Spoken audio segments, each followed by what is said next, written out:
ಎಲ್ಲರಿಗೂ ನಮಸ್ಕಾರ. ಇವತ್ತಿನ ದಿವಸ ನಾವು GST ಸೆಮಿನಾರ್ ಅಂತ ಏನು ಇಟ್ಟಿದ್ದೀವಿ ವರ್ಕ್ಶಾಪು, ಅದು ಆ್ಯಕ್ಚುಲಿ GST ಬಗ್ಗೆ ಮಾತಾಡೋಕ್ಕಲ್ಲ, GST ಮುಂದೆ ನಮಗೇನಾಗಬೇಕು ಅಂದ್ಬಿಟ್ಟು ಕಮಿಷನರ್ಗೆ ಕೆಲವುದೆಲ್ಲ ಮಾಡ್ಬೇಕಂತೇಳಿ ಅದು ಟೈಮ್ ತೊಗೊಂಡಿದ್ವಿ. GST ಸೆಮಿನಾರ್ GSTಗೆ ಆಮೇಲೆ ಬರೋಣ. ಅದಕ್ಕೆ ಮುಂಚೆ ನಮ್ಮದು ಡ್ರಗ್ ಡಿಪಾರ್ಟ್ಮೆಂಟು ಪ್ಲಸ್ ಈ ಫುಡ್ ಲೈಸೆನ್ಸು, ಈ ಕೆಲವು ಜನಸಂಜೀವಿನಿ, ಇದೆಲ್ಲ ಒಂದು 2-3 ಸಬ್ಜೆಕ್ಟ್ ಇತ್ತು. ಸೊ ಅದಕ್ಕೆ ಮೇಡಮ್ನ ಕರೆಸಿ, ಯಾಕಂದ್ರೆ ಮೇಡಮ್ ಹತ್ರ ಹೇಳಿದ್ರೆ ಸೊಲ್ಯೂಷನ್ ಸಿಕ್ಕುತ್ತೆ ಅಂತೇಳಿ, ಅದೇ ಥರ ನನಗೆ ಮೇಡಮ್ ಹತ್ರ 1 ಗಂಟೆ ಅಪಾಯಿಂಟ್ಮೆಂಟ್ ಹೋಗ್ಬೇಕು ಆಫೀಸ್ನಲ್ಲಿ, ಸುಮಾರು ಸಬ್ಜೆಕ್ಟ್ಗಳು ನಾನು ಮಾತಾಡಬೇಕಾಗಿದೆ. ಸೊ ಅದು ಕೊಡ್ಬೇಕಂತೇಳಿ ಮೇಡಮ್ ಹತ್ರ ಕೇಳ್ಕೊತೀನಿ.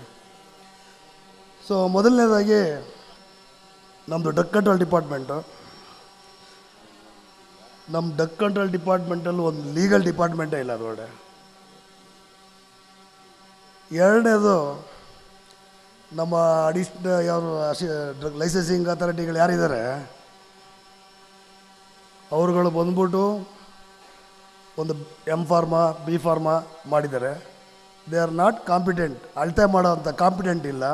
ಅದಕ್ಕೆ ಒಂದು ಡಿಪಾರ್ಟ್ಮೆಂಟ್ ಬೇಕು. ಯಾವುದನ್ನ ಒಂದು ಅಂಗಡಿ ಅಂದರೆ ಅದನ್ನ ಅಳತೆ ಮಾಡೋದಕ್ಕೆ ಅವ್ರು ಸರ್ಟಿಫೈ ಮಾಡಬೇಕು, ಅದೂ ಇಲ್ಲ. ಮೂರನೇದಾಗಿ ಅಲ್ಲಿ ಟ್ರೆಷರಿನೂ ಇಲ್ಲ. ಹೋಗ್ಬಿಟ್ಟು ಬ್ಯಾಂಕಲ್ಲಿ ಕಟ್ಬಾ ಅಂತ ಹೇಳ್ತಾರೆ, DD ತೊಗೊಳ್ಳಲ್ಲ.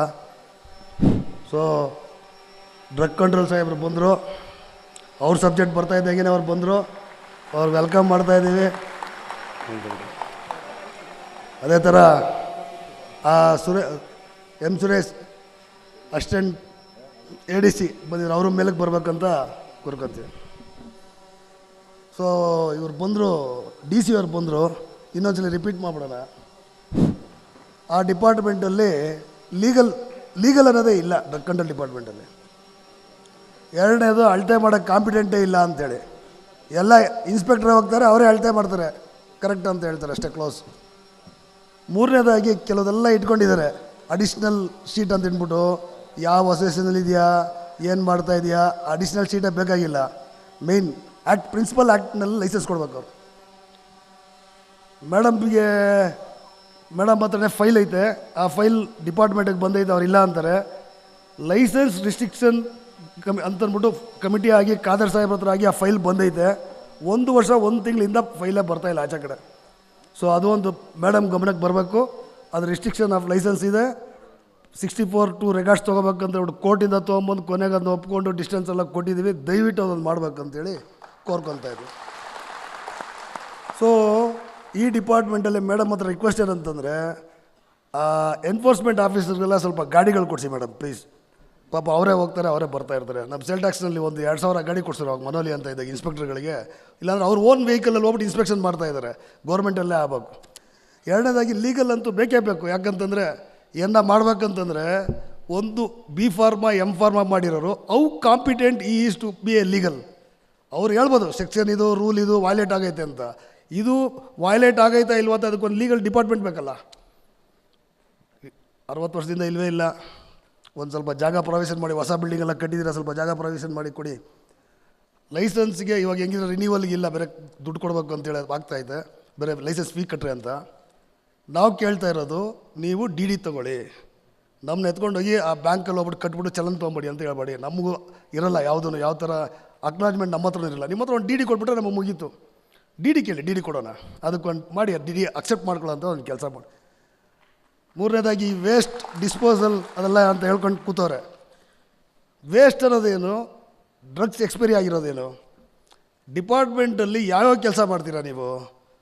ವೇಸ್ಟೆಲ್ಲ ಹೋಗ್ಬಿಟ್ಟು ಕೊಡುವಂಥ ಬೇರೆಯವ್ರಿಗೆ ಬಂದುಬಿಟ್ಟು ಅದಕ್ಕೇನ ಪ್ರೋತ್ಸಾಹ ಕೊಟ್ಟು ಅದಕ್ಕೇನ ಮಾಡ್ತಾಯಿದ್ದೀರಾ? ವೇಸ್ಟ್ ಅಂದರೆ it is separately different. Syringe ಬಂತು, ಅದು ಬಂತು, ಅದಕ್ಕಂತ ಇದ್ದಾರೆ ಜನರು. ಔಷಧಿ ಎಕ್ಸ್ಪೈರಿ ಆಗಿರೋ ಔಷಧಿನ ಕಲೆಕ್ಟ್ ಮಾಡಿ ಅದನ್ನ ನೀವು ತೊಗೋಬೇಕಂತ ಅಫಿಡೇವಿಟ್ ಕೊಡೋ ಅನ್ನೋದಕ್ಕೆ ಯಾವುದಲ್ಲೇ ಐತೆ. ಆಮೇಲೆ ಡಿಪಾರ್ಟ್ಮೆಂಟ್ ಅದಕ್ಕೆ ಏನಕ್ಕೆ ಅಷ್ಟು ಪ್ರೋತ್ಸಾಹ ಕೊಡ್ತಾ ಐತೆ? ಅದಕ್ಕೆ ಅಂತ ಆ್ಯಕ್ಟಲ್ಲಿ ಏನು ಹೇಳುತ್ತೆ, ಎಕ್ಸ್ಪೈರಿ ಆದರೆ ಯಾರು ಪ್ರಿನ್ಸಿಪಲ್ ಮ್ಯಾನುಫ್ಯಾಕ್ಚರ್ ಇದ್ದಾರೆ ಅವ್ರಿಗೆ ಕೊಡಿ, ಅವ್ರಿಗೆ ಆ ಪವರ್ಸ್ ಇರೋದು. ಮೋರ್ ಓವರ್ ನಾವು ಅದಕ್ಕೆ ಇಂಟರ್ನಲ್ ಅಡ್ಜಸ್ಟ್ಮೆಂಟ್ ಮಾಡಿದ್ದೀವಿ ಕಂಪ್ನಿ ಹತ್ರ, ಅದಕ್ಕೆ ನಮಗೆ ದುಡ್ಡು ಬರುತ್ತೆ ವಾಪಸ್ಸು. ಸೊ ಆ ದುಡ್ಡು ಬರೋದು ಬಂದ್ಬಿಟ್ಟು ನಾವು KG ತೂಕ ಲೆಕ್ಕದಲ್ಲಿ ಕೊಡೋಕ್ಕಾಗತ್ತಾ? ಸೊ ಅದನ್ನ ಫಸ್ಟು ತೆಗಿಯೋಕೆ ಹೇಳಿ. ಕೆಲವುದೆಲ್ಲ ಬಂದ್ಬಿಟ್ಟು ಪ್ರಾಕ್ಟಿಕಲ್, ಇವತ್ತಿನ ದಿವಸ ಪ್ರಾಕ್ಟಿಕಲಿಟಿಗೆ ಬರಬೇಕು, ಅಲ್ಲಿಗೆ ಬರೋದು. ಆಮೇಲೆ ಓನರ್ ಹತ್ರ ನಾವು ಮೊನ್ನೆ ಸಾಹೇಬ್ರದ್ದು ಅದೇ ಸೇಲ್ ಟ್ಯಾಕ್ಸಲ್ಲಿ ಅದೇ ಥರ ಆಗಿತ್ತು. ಹರೀಶ್ ಗೌಡ ಅಂತ ಗೌಡ್ರು IAS ಅವ್ರ ಕಮಿಷನರ್ಗಿದ್ದಾಗ ಯಾವುದೇ ಒಂದು ಇವ್ರದ್ದು ಬೇಕಾಗಿಲ್ಲ ಅಂತ ಒಂದು ನೋಟಿಫಿಕೇಶನ್ ಕೊಟ್ಟರು. ಯಾವುದೋ ರೆಂಟಲ್ಲಿ ಹೋಗ್ಬಿಟ್ಟು ಹೊಸ ಲೀಸ್ ಮಾಡ್ಕೊಂಬ, ರೆಂಟ್ ಅವ್ರ ಹತ್ರ ಹೋಗ್ಬಿಟ್ಟು ಖಾತಾ ತೊಗೊಂಬ. ಸ್ವಾಮಿ ನೀವು ಲೈಸೆನ್ಸ್ ಕೊಡ್ತಾ ಇರೋದು ಓನರ್ ಆಚೆ ಕಳಿಸ್ಬಿಟ್ರೆ ನಿಮ್ಮ ಲೈಸೆನ್ಸ್ ವ್ಯಾಲ್ಯೂನೇ ಇಲ್ಲ, ಅದು ನಿಮಗೆ ಗೊತ್ತಿಲ್ಲ. ಇನ್ನು ನಿಮ್ಮ ಲೈಸೆನ್ಸ್ ಇದ್ರೇನು ನಮಗೇನು ಪ್ರಯೋಜನ ಇಲ್ಲ. ಓನರ್ ಆಚೆ ಅಂತ ಕಳಿಸ್ಬಿಟ್ರೆ ಆಚೆ ಬರ್ಬೇಕು ನಾವು. ಆಟೋಗನ ಬೆಲೆ ಐತೆ, ನಿಮ್ಮ ಲೈಸೆನ್ಸ್ ಬೆಲೆನೇ ಇಲ್ಲ. ಸೊ ದಯವಿಟ್ಟು ಇದೆಲ್ಲ ಕಮ್ಮಿ ಮಾಡಿ. ಒಂದು ಒಂದು ಒಂದು ಒಂದು ಬಂದರೆ ನಮ್ಗೆ ಇದೇನು ಬೇಕು ಇದು ಬೇಕು. ನೀವು ಖಾತಾ ತೊಗೊಂಬನ್ನಿ, ಆಮೇಲೆ ಅಫಿಡೇವಿಟ್ ತೊಗೊಂಬನ್ನಿ, ಇವ್ರದ್ದು ಅಫಿಡೇವಿಟ್ ತೊಗೊಂಬನ್ನಿ. ಒಬ್ಬೊಬ್ರದ್ದು ಒಂದು 20 ಅಫಿಡೇವಿಟ್ ಕೊಡ್ಬೇಕು ನಾವು. ಸೊ ಆ್ಯಕ್ಟಲ್ಲಿ ಏನು ಹೇಳುತ್ತೆ, ಎಕ್ಸ್ಪೈರಿ ಆದರೆ ಬಾಕ್ಸಲ್ಲಿಡಿ, ಪ್ರಿನ್ಸಿಪಲ್ಗೆ ಕೊಡಿ ಅಷ್ಟೇ, ಅದು ಸೇಲ್ ಮಾಡೋ ಜಾಗದಲ್ಲಿ ಇಡಬೇಡಿ ಅಂತ ಹೇಳುತ್ತೆ. ಸೊ ಇನ್ನೂ ಹಲವಾರು ಐತೆ, ಅದು ನಮ್ಮ ಬಗ್ಗೆ ಮಾತಾಡಿದ್ರೆ ಪಾಪ ಮೇಡಮ್ ಟೈಮ್ ಆಗ್ತಾಯಿದೆ ಅಂತ. ಅದು ಒಂದು ಮೇಡಮ್ ನಾನು ರಿಕ್ವೆಸ್ಟ್ ಮಾಡಿದಾಗ 1 ಗಂಟೆ ಟೈಮ್ ಕೊಟ್ಟರೆ ಒಂದು ದಿವಸ ಯಾವತ್ತು ನಾನು ಅಪಾಯಿಂಟ್ಮೆಂಟು ಆಫೀಸಲ್ಲಿ ಬಂದು ಫುಲ್ ಡೀಟೇಲಾಗಿ ಅದ್ರ ಬಗ್ಗೆ ಮಾತಾಡ್ತೀನಿ. ಸೊ ಇವಾಗ ನಾವು ಡೈರೆಕ್ಟಾಗಿ ಸಬ್ಜೆಕ್ಟಿಗೆ ಬಂದು food licence madam. Food safety standard authority of India food licence ತೊಗೊಂತ ನಮಗೆ ಹೇಳ್ತಾರೆ. ನಾವು ಮಾಡ್ತಾ ಇರೋದು ಕಮಾಡಿಟಿ, ಅಂದರೆ ಡೈಟ್ರಿ ಸಪ್ಲಿಮೆಂಟ್ರಿ, ನ್ಯೂಟ್ರಿಷನಲ್ ಸಪ್ಲಿಮೆಂಟ್ ಅಂದ್ಬಿಟ್ಟು ಎಲ್ಲ ಕ್ಯಾಪ್ಸಲ್ಗಳು ಬರುತ್ತೆ, ಈ ಪ್ರೋಟೀನ್ ಪೌಡರ್ಸ್ ಬರುತ್ತೆ, ಮತ್ತೊಂದು ಯಾವುದನ್ನ ಬರಲಿ ಪ್ಯಾಕೇಜಿಂಗ್ ಐಟಮ್ ನಾವು ಯಾವುದು ಲೂಸ್ ಮಾರಲ್ಲ. ಪ್ಯಾಕ್ ಏನು ಮಾಡಿದೆ, ಅವನದೇನು ಲೈಸೆನ್ಸ್ ಐತೆ, ಅವನದೇನು ಅದರಲ್ಲಿ ಇಂಗ್ರೀಡಿಯೆಂಟ್ಸ್ ಐತೆ, ಅದು ಹಂಗೇನೆ ಕೊಡ್ತೀವಿ, ಇಲ್ಲಾಂದ್ರೆ ವಾಪಸ್ ಕೊಡ್ತೀವಿ. ನಾವು ಯಾಕೆ ಮೇಡಮ್ ಫುಡ್ ಲೈಸೆನ್ಸ್ ತೊಗೋಬೇಕು? ಫಸ್ಟು ಇನ್ನೊಂದು ಡಿಪಾರ್ಟ್ಮೆಂಟ್ ಹತ್ರ ನಾವು ಏನಕ್ಕೆ ಮಾಡ್ಕೋಬೇಕು? ಯಾರು ಇವಾಗ ಎಕ್ಸಾಂಪಲ್ ಒಂದು ಟೇಬಲ್ ಅಂಗಡಿಯಲ್ಲಿ, ಒಂದು ಪೆಟ್ಟಿಗೆ ಅಂಗಡಿಯಲ್ಲಿ 4 ಬಿಸ್ಕೆಟ್ ಇಟ್ಟಿದ್ದಾರೆ, ಲೂಸ್ ಮಾಡಿದ್ರೆ ಅವ್ರ ಹತ್ರ ಫುಡ್ ಲೈಸೆನ್ಸ್ ತೊಗೋಬೇಕು. ನಮಗೆ ಬಂದು ಫುಡ್ ಲೈಸೆನ್ಸ್ ತೊಗೊಂಡ್ರ ಅಂತೇಳ್ಬಿಟ್ಟು ನಾನು ಲಾಸ್ಟ್ ಟೈಮೇ ಹೇಳಿದೆ, ಈ ಡೈಟ್ರಿ ಸಪ್ಲಿಮೆಂಟ್ ಏನಂತ ಐತೆ ದಯವಿಟ್ಟು ಅದನ್ನ ತೊಗೊಂಡೋಗಿ ಅನಲೈಸಿಸ್ ಮಾಡಿ, ಅದರೊಳಗೆ ಎಲ್ಲ ವೈಟಮಿನ್ಸ್ಗಳೈತೆ, ಶೆಡ್ಯೂಲ್ಡ್ ವಿ ಫಾಲೋ ಆಗ್ತಾ ಇಲ್ಲ, ಅವ್ರ ಮೇಲೆ ಕೇಸ್ ಹಾಕಿ ಅದನ್ನ DNC ಆ್ಯಕ್ಟ್ ಪ್ರಕಾರವಾಗಿ ಲೈಸೆನ್ಸ್ ಕೊಡಿ ಅಂತ ಹೇಳಿದ್ವಿ. ದಯವಿಟ್ಟು ಅದನ್ನ ಮಾಡಿ. ಸುಮ್ಮನೆ ಜನರಿಗೆ 14% ಇವಾಗ 18% ಟ್ಯಾಕ್ಸ್ ಕಟ್ಬೇಕು, ಅದಕ್ಕೆ ಇಲ್ಲ 12% ಬರುತ್ತೆ. ಇದೆಲ್ಲ ವೆರಿ ಇಂಪಾರ್ಟೆಂಟ್ ಐತೆ. ಸೊ ಅದಕ್ಕೆ ದಯವಿಟ್ಟು ಮೇಡಮ್ ರಿಕ್ವೆಸ್ಟ್ ಏನಂತಂದರೆ, ನಮಗದಕ್ಕೊಂದು ಚರ್ಚೆ ಕೊಡಿ. ಈ ಫುಡ್ ಲೈಸೆನ್ಸ್ನ ಬಂದು ಒಂದು ಕಾಮ ಹಾಕಿ, ನಿಮಗೆ ಹೌದು ಅವಶ್ಯಕತೆ ಐತೆ, ನೀವು ಇದಕ್ಕೆ ಮಾಡ್ತಾಯಿದ್ದೀರಾ ಅಂತ ನಮ್ಮನ್ನ ಸ್ಯಾಟಿಸ್ಫೈ ಮಾಡಿ ನಾವು ಫುಡ್ ಲೈಸೆನ್ಸ್ ತೊಗೊತೀವಿ. ನಾವು ನಮ್ಮ ಪರವಾಗಿರೋದನ್ನ ಆರ್ಗ್ಯುಮೆಂಟ್ಸ್ ಇಡ್ತೀವಿ, ನಮ್ಗೆ ಏನಕ್ಕೆ ಬೇಕು ಫುಡ್ ಲೈಸೆನ್ಸ್ ಇದಕ್ಕೆ ಅಂತ. ಎಷ್ಟು ರೆಗ್ಯುಲೇಟರಿ ಬಾಡಿ ಹತ್ರ ಅಳ್ಬೇಕು ನಾವು ಅಂತ. ಟ್ರೇಡ್ ಲೈಸೆನ್ಸ್ ತೊಗೋಬೇಕು, ಇದು ತೊಗೋಬೇಕು, ಅದು ತೊಗೋಬೇಕು, ಪ್ರತಿಯೊಬ್ಬರ ಹತ್ರನೂ ಒಂದೊಂದು ಸರಿ ತೊಗೋಬೇಕಂತಂದರೆ. ಸೊ ದಯವಿಟ್ಟು ಅದು ಒಂದು ಮೇಡಮ್ ಹತ್ರ ಒಂದು ರಿಕ್ವೆಸ್ಟು. 4ನೇದಾಗಿ ಲಾಸ್ಟ್ ಟೈಮ್ ಹೇಳ್ದಂಗೆ ನಾನು ಇದಕ್ಕೊಂದು ಸಪ್ರೇಟಾಗಿ ಹಾಕಿ ಅಂತಂದೆ. ಈ ಆನ್ಲೈನ್ ಸೇಲ್ಸ್ ನಾನು 1.25 ವರ್ಷ ಆಯಿತು. ಸೆಂಟ್ರಲ್ ಗೌರ್ಮೆಂಟಿಂದ ಬಂತು, ಸ್ಟೇಟ್ ಗೌರ್ಮೆಂಟಿಂದ ಬಂತು, ಎಲ್ಲ ಗೌರ್ಮೆಂಟಿಂದ ಬಂತು, ನಾವು ಇನ್ನೂ ಅಮೆಂಡ್ ಮಾಡಿಲ್ಲ ಅಂತ. ಬಟ್ಟು ನಮ್ಮ ಮಿನಿಸ್ಟ್ರಿನಲ್ಲಿ ಯಾರು ಆ್ಯಕ್ಷನ್ ತೊಗೊತಾರೆ ಅಂತ ಇನ್ನೂ ಗೊತ್ತಿಲ್ಲ. ಆ್ಯಕ್ಷನ್ ತೊಗೊಳ್ಳಿ. ಯಾವುದು ವೆಬ್ಸೈಟ್ ಬರ್ತಾಯಿದೆ ಆ ವೆಬ್ಸೈಟಿಗೆ ಲೈಸೆನ್ಸ್ ಇಲ್ಲ. ನೀವು ಅಮೆಂಡ್ ಆದಮೇಲೆ ಅದನ್ನ ಎಲ್ಲರೂ ಫಾಲೋ ಮಾಡ್ತಾರೆ. ನಾಳೆ ಅಮೆಂಡ್ ಆದರೆ ನಮಗೇನು ಪ್ರಾಬ್ಲಮ್ ಐತೆ? ಯಾರೋ ಒಬ್ಬರು ಸರ್ವಿಸ್ ಪ್ರೊವೈಡರ್ 30% 40% ಹಾಕ್ಬಿಟ್ಟು ಅವ್ರು ಇನ್ನೊಬ್ರು ಕೊಡೋದ್ರಲ್ಲಿ ಆ್ಯಕ್ಟಲ್ಲಿ ಪರ್ಮಿಟ್ ಆಗುತ್ತೆ ಅಂತ ನೋಡಿ. ಪರ್ಮಿಟ್ ಆದರೆ ಹೌದು ಆ್ಯಕ್ಟು ಈ ರೂಲಲ್ಲಿ ಪರ್ಮಿಟ್ ಆಗ್ತದೆ ಅಂತಂದರೆ ನಮ್ಗೆ ಯಾವ ಥರ ಅಬ್ಜೆಕ್ಷನು ಇಲ್ಲ. ಅದು ರೈಟಿಂಗ್ನಲ್ಲಿ ಕೊಡಿ. ಯಾವುದೇ ಒಂದು ಕೋರ್ಟ್ರು ಮೆಟ್ಲು ಹತ್ತಬೇಕಂತಂದರೆ ಅಷ್ಟೇ ಹೋಗ್ಬೇಕು. ನಾನು ಈ ಒಂದು ಮೀಟಿಂಗ್ಗೆ NPPA ಚೇರ್ಮನ್ನು DOP 15 ದಿವಸ ವೇಸ್ಟ್ ಮಾಡಿದೆ ಅವ್ರಿಗೆ. ಯಾಕಂದರೆ ಅವರಿಂದನೇ GST ಪ್ಲ್ಯಾನ್ ಮಾಡಬೇಕು. ಯಾಕಂದ್ರೆ ನಮ್ಮ drug control department it is under the ambit of state government. Central ಗೌರ್ಮೆಂಟಿಗೆ ನೀವೇನು ಸಬಾರ್ಡಿನೇಟ್ ಆಫೀಸರ್ಸ್ ಇಲ್ಲ. ಸೊ ನೀವೇನು ಸ್ವಂತ ಡಿಸಿಷನ್ ತೊಗೊತೀರ ಅಷ್ಟೇ. ಆ್ಯಕ್ಟ್ ಮಾತ್ರ ಸೆಂಟ್ರಲ್ ಆ್ಯಕ್ಟು. ಇಲ್ಲಿ ಇಷ್ಟು ತನಕ ನಮ್ಮಲ್ಲಿ ಸ್ಟೇಟ್ ಅಮೆಂಡ್ಮೆಂಟ್ ಒಂದೇ ಒಂದು ಅಮೆಂಡ್ಮೆಂಟ್ ಮಾಡಿಲ್ಲ. ಹಂಗೆ ನಡ್ಕೊಂಡು ಹೋಗ್ತಾ ಐತೆ, ಹೋಗಿ ಹೆಂಗೆ ಬೇಕು ಹಂಗೆ ಅಂತಂದ್ಬಿಟ್ಟು. ಇನ್ನು ನಮಗೆ ಪ್ರಿಸ್ಕ್ರಿಪ್ಷನ್ ಕೊಡಿದ್ರೇ ಏನಂತ ಹೇಳ್ಕೊಟ್ಟಿಲ್ಲ ನೀವು. MCI ನಂಬರ್ ಕೊಡಿ. ನಿಮ್ಮ ಹತ್ರ ಐತೆ MCI ನಂಬರು ಡ್ರಗ್ ಕಂಟ್ರೋಲ್ ಡಿಪಾರ್ಟ್ಮೆಂಟಲ್ಲಿ. MCIದು ಟೋಟಲ್ ಕೊಡಿ, ರಿಜಿಸ್ಟ್ರೇಷನ್ ನಂಬರ್. ನಾವು ಅದನ್ನ ಹಾಕ್ತೀವಿ ಆಚೆ ಕಡೆ ಪ್ರಿಸ್ಕ್ರಿಪ್ಷನ್ ಐತಾ ಇಲ್ವಾ ಅಂತ. ನೀವು ಟ್ರಸ್ಟ್ ಡ್ರೈವ್ ಮಾಡ್ತೀನಿ ಅಂತ ಅಂದ್ಬಿಟ್ಟು ಪ್ರಿಸ್ಕ್ರಿಪ್ಷನ್ ಒಂದು ಕಳಿಸ್ಬಿಟ್ಟು ರೆಸ್ಟ್ ಇಲ್ಲ ಅದು ಮಾತ್ರ ಕೊಡು ಅಂತ ಅವ್ರ ಮೇಲೆ ಕೇಸ್ ಹಾಕ್ಬಿಟ್ಟು ಲೈಸೆನ್ಸ್ ಕ್ಯಾನ್ಸಲ್ ಮಾಡ್ತಾರೆ. ತಪ್ಪಲ್ವ ಮೇಡಮ್ ಅದು? ಪ್ರಿಸ್ಕ್ರಿಪ್ಷನ್ ಕೋಡೇ ಇಲ್ಲದೆ ಅದ್ರೊಳಗಡೆ ಪ್ರಿಸ್ಕ್ರಿಪ್ಷನ್ನ ಯಾವ ಥರ ಕೊಡ್ತೀರಾ ನೀವು? ಫಸ್ಟ್ ಪ್ರಿಸ್ಕ್ರಿಪ್ಷನ್ ಕೋಡ್ ಕೊಡಿ. ಇದೇ ಪ್ರಿಸ್ಕ್ರಿಪ್ಷನ್ ಅಂತ ಮಾಡಲು ಕೊಡಿ. ನಮ್ಮ ಹತ್ರ MCI ನಂಬರೇ ಇಲ್ಲ, ಡಿಪಾರ್ಟ್ಮೆಂಟಲ್ಲೇ ಇಲ್ಲ, ನಮ್ಮ ಹತ್ರ ಎಲ್ಲಿ ಬರ್ತದೆ? ಕೊಡಿ, ನಾನು ವೆಬ್ಸೈಟಲ್ಲಿ ಹಾಕ್ತೀನಿ. ಸೊ ಇದು ಇವತ್ತು ಆನ್ ದಿ ಪಾರ್. ಮಿಕ್ಕಿದೆಲ್ಲ ಮಾತಾಡ್ತಾ ಇಲ್ಲ ನಾನು, ಮಿಕ್ಕಿದೆಲ್ಲ ಅಲ್ಲಿಗೆ ಬಿಡ್ತಾ ಇದ್ದೀನಿ ಇರೋದ್ರಲ್ಲಿ. ಯಾಕಂದರೆ ಇವತ್ತು ಸಬ್ಜೆಕ್ಟ್ ಜಾಸ್ತಿ ಇದೆ ಸಾಹೇಬ್ರ ಹತ್ರ. ಯಾಕಂದ್ರೆ ಅವ್ರ ಹತ್ರ ಕಾಸು ಜಾಸ್ತಿ ಬರ್ಬೇಕು ನಮಗೆ, ಅದಕ್ಕೋಸ್ಕರ ಸಬ್ಜೆಕ್ಟ್ ಜಾಸ್ತಿ ಅಲ್ವಾಗ್ತದೆ. ಸೊ ಇದು ಒಂದು ಐತೆ ಮೇಡಮ್. ನೆಕ್ಸ್ಟು ಈ ಜನಸಂಜೀವಿನಿ ಅಂತೇಳಿ ಜನೌಷಧಿ ನನ್ನ ಹತ್ರ ಐತೆ. ಎಲ್ಲ ಸ್ಟೇಟ್ದು ನಿಮ್ಮದು ಒಂದು ಪ್ರೋಗ್ರಾಮು ಜನರಿಗೆ ಕೊಡಬೇಕು ಅಂತ. ಮೇಡಮ್ ನಾವೆಲ್ಲ ಇಲ್ಲೇ ಇದ್ದೀವಿ. 100 ರೂಪಾಯಿ ಐಟಮ್ನ ನೀವು 50 ರೂಪಾಯಿ ಕೊಡ್ತೀನಿ ಅಂತ ಹೇಳ್ತಾ ಇದ್ದೀರಾ. ಅದಕ್ಕೆ ಒಂದು ಔಟ್ಸೋರ್ಸಿಂಗ್ ಕೊಟ್ಟಿದ್ದೀರಾ. ಆಬ್ಜೆಕ್ಟ್ ಏನು? ಜನರಿಗೆ ಕಮ್ಮಿ ಕೊಡಬೇಕು ಅನ್ನೋದು ಆಬ್ಜೆಕ್ಟ್. 100% ಕರೆಕ್ಟ್, ಗೌರ್ಮೆಂಟ್ ಮಾಡ್ತದೆ 100% ಕರೆಕ್ಟ್. ಬಟ್ಟು ನೀವು ₹100 ಪ್ರಿಂಟ್ ಆಗೈತೆ, ನಾವು ₹50 ಕೊಡ್ತೀನಿ ಅಂದರೆ ₹100 ಏನಕ್ಕೆ ಪ್ರಿಂಟ್ ಆಯ್ತು ಅಂತ ಯಾಕೆ ಯೋಚನೆ ಮಾಡ್ತಾ ಇಲ್ಲ? ಪ್ರಾಬ್ಲಮ್ ಅಲ್ಲ ಇದು. NPP ಚೇರ್ಮನ್ಗೆ ಹೇಳಿದೆ, ಇಂಜತಿ ಶ್ರೀನಿವಾಸ್ ಇವತ್ತು ಎಷ್ಟು NLM ಡ್ರಗ್ಸ್ ಬರ್ತಾ ಇದೆ ಅದು ಬೆಂಗಳೂರಿಂದನೇ ನಾವು ಮಾಡ್ತಾ ಇರೋದು. ಅಷ್ಟು ಡಾಟಾಸ್ ಕೊಟ್ಟಿದ್ದು ನಾವೇನೆ. ಇದೇ ಸ್ಟೇಜ್ನಲ್ಲಿ ಇಂಜತಿ NPP ಚೇರ್ಮನ್ ಬಂದಿದ್ದು, DOP ಅವ್ರು ಬಂದಿದ್ದು, ಎಲ್ಲರೂ ಬಂದಿರಲಿ. ನಾನು ಕೇಳ್ತಾ ಇರೋದು ₹100 ಔಷಧಿನ ₹50 ಗೌರ್ಮೆಂಟ್ ನೀವೇನೋ ಸಬ್ಸಿಡಿ ಕೊಟ್ಬಿಟ್ಟು ₹50 ಮಾಡಿದ್ರೆ ನಾವು ನಿಮ್ಗೆ ಅಪ್ರಿಷಿಯೇಟ್ ಮಾಡ್ತೀವಿ. ಬೇಕಾದರೆ ನೀವು ಜನ್ರಿಕ್ ಅಂತೇಳಿ ಇವಾಗ ತಾನೇ ಗೌರ್ಮೆಂಟ್ ಹೇಳ್ತಾ ಇರೋದು ಬಯೋಸರ್ವೆಲೆನ್ಸೇ ಆಗಿಲ್ಲ, ಐಟಮ್ ಬರ್ತಾ ಐತೆ ಅಂದ್ಬಿಟ್ಟು. ಎಷ್ಟು ಐಟಮ್ ಹೋಯ್ತು ಅಂತ ಅದು ನನಗೆ ಗೊತ್ತಿಲ್ಲ. ನೀವು ₹50 ಅಂತೀರ. ಅದಕ್ಕಿಂತ ₹100 ಇದ್ದರೆ ನೀವು ₹50 ಅಂತ ಸ್ಟ್ಯಾಂಪ್ ಮಾಡಿ. ಈ ಸಪ್ಲೈಸ್ ಬರುತ್ತೆ, EAC ಸಪ್ಲೈ, ಹಾಸ್ಪಿಟಲ್ ಸಪ್ಲೈ ಥರ ನೀವು ಹೇಳಿ ಜನಸಂಜೀವಿನಿ ಸಪ್ಲೈ ₹50. ಇಲ್ಲ ಅದೇ ಐಟಮ್ನ ನಿಮ್ಮ ಆಬ್ಜೆಕ್ಟ್ ಕರೆಕ್ಟಾಗಿದ್ದರೆ ಜನರಿಗೆ ಎಲ್ಲರಿಗೂ ಸೇರಬೇಕು ಅಂತ ಇದ್ದರೆ, ಅಂದರೆ ಒಂದು ಡಿಸಿಟಲ್ ಒಂದು ಹಾಸ್ಪಿಟಲಲ್ಲಿದ್ದರೆ ಆಬ್ಜೆಕ್ಟ್ ಸರ್ವಾಗಲ್ಲ. ಎಲ್ಲ ನಮ್ಮ ಮೆಡಿಕಲ್ ಶಾಪ್ ಅವ್ರಿಗೆ 20% ಮಾರ್ಜಿನ್ ಕೊಡಿ ನಾವು ಮಾಡ್ತೀವಿ. ನಮಗೆ ಚಿತ್ರಹಿಂಸೆ ಆಗ್ತಾಯಿದೆ, ಜನರು ಕೇವಲವಾಗಿ ಬೈತಾ ಇದ್ದಾರೆ. ಅಲ್ಲಿ ₹100 ₹50 ಕೊಡ್ತಾ ಇದ್ದಾರೆ, ನೀವು ₹50 ₹100 ತೊಗೊತಾ ಇದ್ದೀರಾ. ಅರ್ಥ ಆಗ್ತಾ ಇಲ್ಲ. ಅದು ಗೌರ್ಮೆಂಟ್ ಮಾಡ್ತಾ ಇಲ್ಲ, ಔಟ್ಸೋರ್ಸಿಂಗಲ್ಲಿ ಮಾಡ್ತಾ ಇದ್ದೀರಾ. ಯಾವ ಕಂಪ್ನಿ ಬರ್ತಾಯಿದೆ ನಮಗೆ ಗೊತ್ತಾಗ್ತಾ ಇಲ್ಲ, ಯಾರು ಚೆಕ್ ಮಾಡಿದ್ರು ಗೊತ್ತಾಗ್ತಾ ಇಲ್ಲ. ಇವತ್ತು ನಮ್ಗೆ ಸಿಕ್ಕಾಪಟ್ಟೆ ಡ್ಯಾಮೇಜ್ ಆಗ್ತಾಯಿದೆ ನಮಗೆ. ಇವರು ಜಾಸ್ತಿ ಲಾಭ ಮಾಡ್ತಾರೆ, ಲಾಭಕ್ಕೋಸ್ಕರ ಒದಲಾಡ್ತಾ ಇದ್ದೀವಿ. ಒಂದು ಬ್ರ್ಯಾಂಡೆಡ್ ಐಟಮಲ್ಲಿ ಕೊಡಲ್ಲ. ಯಾಕಂದರೆ ನಾನು 2013ಇಂದ ಈ ಮಾರ್ಕೆಟ್ ಬೇಸ್ಡ್ ಪಾಲಿಸಿ ಬೇಡ ಅಂತೇಳಿ ಕಾಸ್ಟ್ ಬೇಸ್ಡ್ ಪ್ರೈಸ್ ಅಂತ ಪಾಲಿಸಿಯಿಂದ ಇವತ್ತಿನ ತನಕ ಸೆಂಟ್ರಲ್ ಗೌರ್ಮೆಂಟಿಂದ ಫೈಟ್ ಮಾಡ್ಕೊಂಡು ಬರ್ತಾ ಇರೋದು ನಾನು. ಸೊ ಇವತ್ತು ಇದು ಏನಾಗ್ತಾಯಿದೆ, ಸಾಹೇಬರು ಒಂದು ಲೆಟ್ರ್ ಕಳಿಸಿದ್ರು, ಸ್ಟಂಟು ₹29,000 ಆಗೈತೆ, ಎಲ್ಲರೂ ಸ್ಟ್ರಿಕ್ಟಾಗಿ ಮಾರಿ ಅಂತ. ನಾವು ಯಾವತ್ತನ ಸ್ಟಂಟ್ ಮಾಡಿದ್ದೀವಿ ರೀ? ನಾವೇನೋ ಸ್ಟಂಟ್ ಮಾಡಿದರೆ ನಾವಿನ್ನೂ ಒಂದು 50-60 ಕಾರ್ ತೊಗೊಂಬಿಡ್ತಾಯಿದ್ವಿ ಅಲ್ವಾ? ನಾವು ಸ್ಟಂಟ್ ಕಣ್ಣಲ್ಲೂ ನೋಡಿಲ್ಲ, ಮಾರೋದು ಆಮೇಲೆ. ಸೊ NLMನ ತರಿಸೋದಕ್ಕೆ ಹೊರಡೆ ಬರೋದಕ್ಕೆ ಮೇಜರ್ ಪಾರ್ಟಿ ಆಗಿರೋರು ನಾವು. NLMನಲ್ಲಿ ಯಾವ ರೇಟ್ನಲ್ಲಿ ಸ್ಟಿಕ್ಕರ್ ಹಾಕಿಲ್ವಾ ಇಲ್ಲ ಅಂತ ಇನ್ನೂ ಡಿಪಾರ್ಟ್ಮೆಂಟ್ ಒಬ್ರಿಗೂ ಕೇಸೇ ಹಾಕಿಲ್ಲ. ಸಿಕ್ಸಿದವ್ರು ಮಾರ್ಕೊಂಡು ಹೋಯ್ತಾ ಇದ್ದಾರೆ ಅಷ್ಟೇ. ಆಬ್ಜೆಕ್ಟ್ ಇಲ್ಲ. NPP ಚೇರ್ಮನ್ ಮನೆಯದೇ ಅಂದೆ, ನಿನಗೆ ಎನ್ಫೋರ್ಸ್ಮೆಂಟ್ ಆಫೀಸರೇ ಇಲ್ಲ, ಬಟ್ ನೀನೇನು ಉಪಯೋಗ ಐತೆ ಅಂತಂದ್ಬಿಟ್ಟು. ಒಂದು ಡಿಪಾರ್ಟ್ಮೆಂಟ್ ಐತೆ, ಅವ್ರಿಗೆ ಎನ್ಫೋರ್ಸ್ಮೆಂಟ್ ಆಫೀಸರ್ ಇಲ್ಲ. ಡ್ರಗ್ ಡಿಪಾರ್ಟ್ಮೆಂಟ್ ಅವ್ರು ಬೇಕಂದರೆ DPCO ತೊಗೊತಾರೆ, ಬೇಡ ಅಂತಂದರೆ ತೊಗೊಳ್ಳೋದಿಲ್ಲ. ಕೇಳಿ ರೆಫ್ಯೂಸಲ್ ಟು ಸಪ್ಲೈನಲ್ಲಿ ಎಲ್ಲ ತೊಗೊಂಡಿದ್ದಾರೆ 28 4 ವರ್ಷದಲ್ಲಿ. 4 ವರ್ಷ ಇರಲಿ, 20 ವರ್ಷದಿಂದ ಕೇಳ್ರಿ. 20 ವರ್ಷದಿಂದ ನಾವು ಕೊಟ್ಟಿರೋದಕ್ಕೆ ಎಷ್ಟು ಕ್ಯಾನ್ಸಲ್ ಮಾಡಿದ್ದಾರೆ ಅಂತ. ಸೊ ಕೆಲವುದೆಲ್ಲ ಬರ್ತಾಯಿದ್ದೆ. ಈ ಸಬ್ಜೆಕ್ಟ್ ಏನಕ್ಕೆ ಮೇಡಮ್ನ ಪರ್ಟಿಕ್ಯುಲರಾಗಿ ಕರೆದೆ ಅಂತಂದರೆ, ಇದು ನನಗೆ ಆಬ್ಜೆಕ್ಟ್ ಅಲ್ಲ, ಅದು ಮೇಡಮ್ಗೆ ಒಂದು ಸ್ಮಾಲ್ ಇನ್ಫಾರ್ಮೇಷನ್. ಈ GST ಬರ್ತಾಯಿದೆ ಮೇಡಮ್. GSTನಲ್ಲಿ ನಮ್ಮದು ಟ್ಯಾಕ್ಸ್ ರೇಟ್ ಚೇಂಜ್ ಆಗ್ತಾಯಿದೆ. ಬಟ್ ನಮಗೆ ಅಂತ ಅಂದ್ಬಿಟ್ಟು ಡ್ರಗ್ ಪ್ರೈಸ್ ಕಂಟ್ರೋಲ್ ಆರ್ಡರ್ ಅಂತೇಳಿ ಒಂದು ಸಪ್ರೇಟಾಗಿ ಪ್ರೈಸ್ ಫಿಕ್ಸ್ ಆಗೋದಕ್ಕೆ, ಅರೈವ್ ಆಗೋದಕ್ಕೆ ಬರ್ತಾಯಿದೆ. ಸೊ ಇವಾಗಿರೋ ಬೇಸ್ಗೆ ನಾವು ರಿವರ್ಸ್ ಬರೋಕ್ಕಾಗಲ್ಲ. ಪ್ರತಿಯೊಂದು NLM ಡ್ರಗ್ಗೂ ಗೌರ್ಮೆಂಟು ಪ್ರೈಸ್ನ ರಿವೈಸ್ ಮಾಡಬೇಕು. ಗೌರ್ಮೆಂಟ್ ಅನ್ಫಾರ್ಚುನೇಟಾಗಿ ಏನು ಮಾಡಿಬಿಟ್ರು, 2013ನಲ್ಲಿ ಅವರು ಮಾರ್ಕೆಟ್ ಬೇಸ್ ಪ್ರೈಸ್ಗೆ ಬಂದು ಎಕ್ಸೈಸ್ ಡ್ಯೂಟಿನ ಇನ್ಕ್ಲೂಡ್ ಮಾಡಿಬಿಟ್ಟು ಎಕ್ಸೈಸ್ ಡ್ಯೂಟಿಯನ್ನು ಒಂದನ್ನೇ ಅದ್ರ ಬಗ್ಗೆನೇ ಅವ್ರು ಮಾತಾಡಿಲ್ಲ. ನಾವು ಮಾತಾಡಿ ಬೇಜಾರಾಗೋಯ್ತು.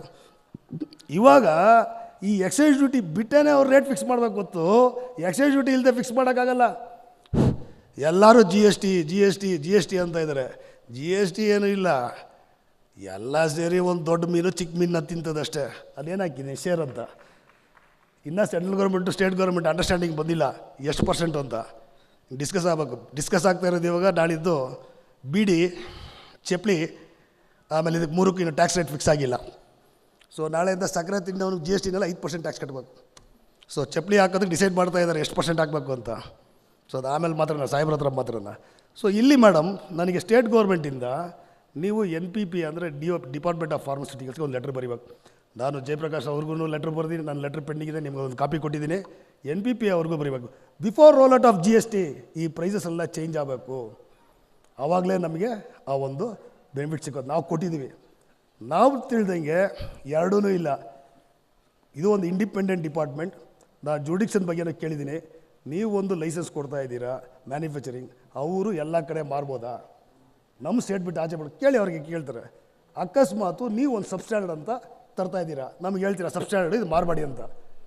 ಇದೇ ಸೇಮ್ ಪ್ರಾಡಕ್ಟ್ನ ಬೇರೆ ಸ್ಟೇಟ್ ಅವರು ಮಾರದೇ ಇದ್ದಾರೆ. ಎಲ್ಲೂ ಲಿಂಕೇ ಬರ್ತಾ ಇಲ್ಲ.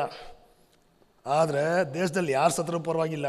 ಇಲ್ಲ ಇನ್ನೊಂದು ಹೇಳಿ, ಇವಾಗ ಬೇರೆ ಸ್ಟೇಟಿಂದ ಇದು ಸಬ್ಸ್ಟ್ಯಾಂಡ್ ಅಂತ ಆಗಿರೋದು ನಮಗೇನೋ ಇನ್ಫಾರ್ಮೇಷನ್ ಕೊಟ್ಟಿದ್ದೀರಾ? ಬಟ್ ಎಲ್ಲ ಕಡೆ ಎಲ್ಲ ಔಷಧಿ ಮಾಡ್ತಾನೆ ಇರ್ತಾರೆ. ಸೊ ಈ ಡಾಟಾಸ್ ಅಂತ ಏನು ಹೇಳಿದೆ ಅದೇನೇ ಇನ್ನೂ ಆಗಿಲ್ಲ. ಇನ್ನು ನಾವು ಡಾಟಾ ಬ್ಯಾಂಕ್ ಇಡಿ ಅಂತ ಹೇಳಿದ್ವಿ, ಬರ್ತಾ ಇರೋದು ಇನ್ನು ವರ್ಡೆ. ಸೊ ಅದು ಹಲವಾರು ಪ್ರಾಬ್ಲಮ್ಗಳೈತೆ.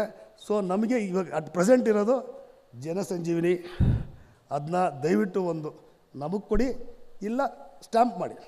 100 ರೂಪಾಯಿ ಇದ್ದರೆ 50 ರೂಪಾಯಿ ಅದ ಮೇಲ್ಗಡೆ ಹಾಕ್ಬಿಡ್ಬೇಕಷ್ಟೇ. ಜನಸಂಜೀವಿನಿ ಅಂದರೆ ಗೋರ್ಮೆಂಟ್ ಅದಕ್ಕೇನು ಕಾಸು ಕೊಡ್ತಾ ಇಲ್ಲ. ನೀವು ಸುಮ್ಮನೆ ಒಂದು ಜಾಗ ಕೊಟ್ಬಿಟ್ಟು ಬೇರೆ ಯಾರಿಗೂ ಔಟ್ಸೋರ್ಸಿಂಗ್ ಕೊಟ್ಬಿಟ್ಟು ಅವನು 20 ರೂಪಾಯಿಗೆ ತರ್ತಾ ಇದ್ದಾನೆ, 30 ರೂಪಾಯಿ ಲಾಭ ಮಾಡ್ಕೊತಾ ಇದ್ದಾನೆ, ಲಾಭ ಮಾಡ್ತಾಯಿದ್ದಾನೆ ಅವನು. ಸೊ ನಿಮ್ಮಿಂದ ಏನು ಅದು ಉಪಯೋಗ ನಮಗೂ ಬೇಕಾದ್ರೆ ಅದೇ ಕೊಟ್ಟರೆ ನಾವು ಕೊಡ್ತೀವಿ, ಅದರಲ್ಲೇನು ಪ್ರಾಬ್ಲಮ್ ಇಲ್ಲ. ಎರಡನೇದಾಗಿ ಮೇಡಮ್, ನಾವು ಯಾವುದನ್ನ ಎವೇಷನ್ ಮಾಡಿದ್ರೆ ಅದು ತಪ್ಪು. ಗೋರ್ಮೆಂಟೇ ಎವೇಷನ್ ಮಾಡಿದ್ರೆ ತಪ್ಪಾಗಲ್ವಾ? ಪಕ್ಕದಲ್ಲಿ ಡ್ರಗ್ ಕಂಟ್ರೋಲ್ ಸಾಹೇಬ್ರು ಕೂತವ್ರೆ, ಪ್ರೈಸ್ ಯಾವ ಥರ ಫಿಕ್ಸ್ ಮಾಡ್ತಾರೆ ಅಂತ ಕೇಳಿ, ಟ್ಯಾಕ್ಸ್ ಯಾವ ಥರ ಆ್ಯಡ್ ಮಾಡ್ತಾರೆ ಅಂತ ಕೇಳಿ, ಆ ಟ್ಯಾಕ್ಸ್ನ ನೀವು ಜನಸಂಜೀವಿನಿಂದ ಯಾಕೆ ಗೌರ್ಮೆಂಟಿಗೆ ಕರೆಕ್ಟಾಗಿ ಕಟ್ತಾ ಇದ್ದೀರಾ ಅಂತ ನೋಡಿ. ಇಲ್ಲಾಂದರೆ ಪಕ್ಕದಲ್ಲಿ ಕಮಿಷನ್ ಇದ್ದಾರೆ, ಗೌರ್ಮೆಂಟ್ ಅಂತ ನೋಡಿದ್ರೆ ಅದನ್ನ 2 ಸಲ ಸೀಸ್ ಮಾಡಿಬಿಟ್ಟು ಇರೋ ದುಡ್ಡನ್ನ ಕಲೆಕ್ಷನ್ ಮಾಡಿ. ಬರ್ತಾ ಇಲ್ಲ. ನೀವು ನಮಗೆ ದಾರಿ ತೋರಿಸ್ಬೇಕು, ಆ ದಾರಿನಲ್ಲೇ ನಾವು ಬರಬೇಕು. ನೀವೇ ದಾರಿ ಕರೆಕ್ಟಾಗಿಲ್ಲ ಅಂತಂದರೆ ನಾವೇನು ಮಾಡೋಕ್ಕಾಗತ್ತೆ? ಸುಮ್ಮನೆ ನಮ್ಮ ಮೇಲೆ ಬಂದು ಪ್ರೆಷರ್ ಆಗ್ತಾಯಿದ್ರೆ ಏನಾಗುತ್ತೆ? ಇವತ್ತು ಅದು ಡ್ಯಾಮೇಜಿಂಗ್ ಆಗ್ತಾಯಿದೆ. ಮೇಡಮ್ ಹೋಗ್ತೀನಿ ಅಂತಂದರು. 2 ಸಬ್ಜೆಕ್ಟು ಇದು.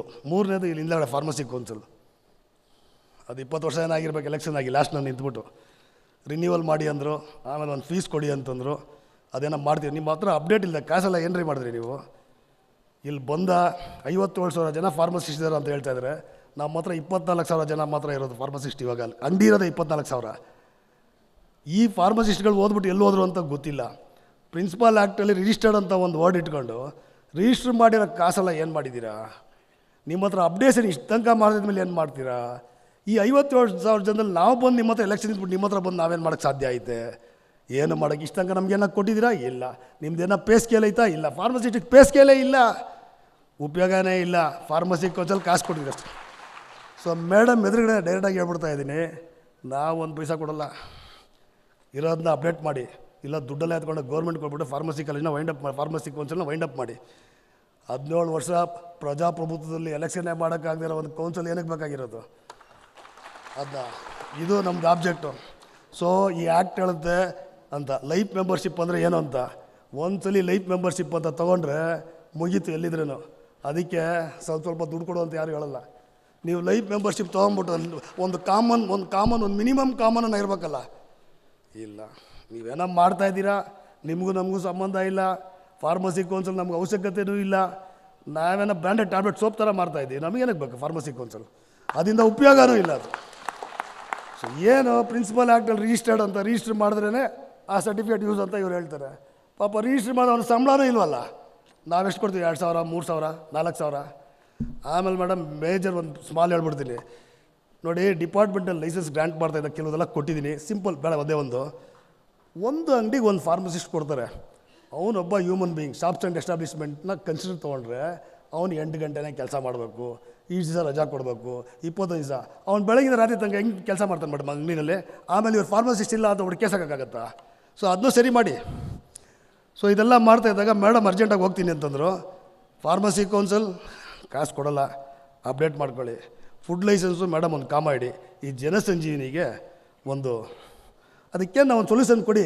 ಸುಮ್ಮನೆ ಎಲ್ಲರಿಗೂ ಪಾಪ ಡಿಸ್ಟ್ರಿಕ್ಟ್ನಲ್ಲಿ ಎಲ್ಲರಿಗೂ ಪ್ರಾಬ್ಲಮ್ ಆಗ್ತಾಯಿದೆ. ಪಾಪ 50% ಅಂತ ವ್ಯಾಪಾರಕ್ಕೆ ತೊಂದರೆ ಆಗ್ತಾಯಿದೆ.